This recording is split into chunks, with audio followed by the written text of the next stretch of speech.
वो सियालकोट उस समय हिंदू बहुल या हिंदू बहुसंख्यक जनसंख्या वाला इलाका था। फिर भी तय हुआ कि इसका फैसला जनमत संग्रह से होगा। जनमत संग्रह की तारीख तय हो गई, वोट का तरीका तय हो गया और तारीख और जो है समय तय हो गया।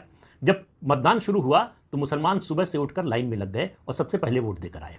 लंबी लंबी लाइनें लग गई और हिंदुओं ने क्या किया, हिंदुओं ने वो आराम से उठे, खाया पिया, आराम किया। उसके बाद दोपहर के करीब पहुंचे और देखा कि बड़ी लंबी लंबी लाइनें लगी हैं, तो आधे लोग तो लंबी लाइनों को देखकर ही घर लौट गए कि बेकार है, इतनी इतनी देर तक कौन इंतजार करेगा। फिर कुछ लोग थे जो लाइनों को देखते रहे, इस इंतजार में थोड़ी देर खड़े रहे कि शायद ये लाइन छोटी हो जाए, शायद कम हो जाए, जल्दी वोट देने का मौका आ जाए तो वोट देकर जाएंगे। लेकिन वो भी थोड़ी देर बाद थक गए या कहिए उनको अपने आराम की याद आ गई, वो भी लाइनें छोड़कर जो है या लाइन में शामिल हुए बिना वो घर लौट गए, वोट नहीं दिया।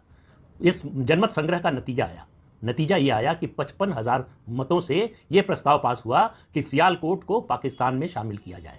सियालकोट भारत में शामिल होते होते पाकिस्तान में चला गया। मालूम है क्यों? 1 लाख हिंदुओं ने वोट नहीं किया। उस समय सियालकोट में हिंदुओं की कुल आबादी थी 2,31,000, 2,31,000। उसमें से 1 लाख ने वोट नहीं दिया। 55,000 से यह प्रस्ताव गिर गया। उसके बाद आपको याद होगा कि 1946 का 16 अगस्त का दिन, जब जिन्ना ने डायरेक्ट एक्शन की कॉल दी, जब डायरेक्ट एक्शन की कॉल दी तो उसका कहर जो है वो सियालकोट में भी बरपा। हिंदू औरतों की इज्जत लूटी गई, उनकी हत्या की गई, बड़े पैमाने पर कत्लेआम हुआ और जो जो लोग आराम करने के लिए घर गए थे वो हमेशा के लिए आराम की नींद सुला दिए गए।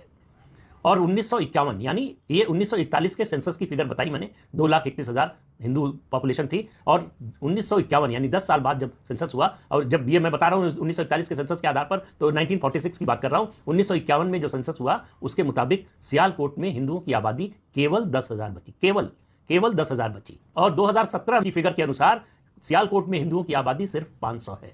आज पता नहीं एक भी हिंदू वहां है या नहीं है। उस दिन अगर हिंदुओं ने, सियालकोट के हिंदुओं ने वोट दिया होता तो सियालकोट हिंदुस्तान में होता और वहां जो हिंदू थे वो सब जिंदा होते।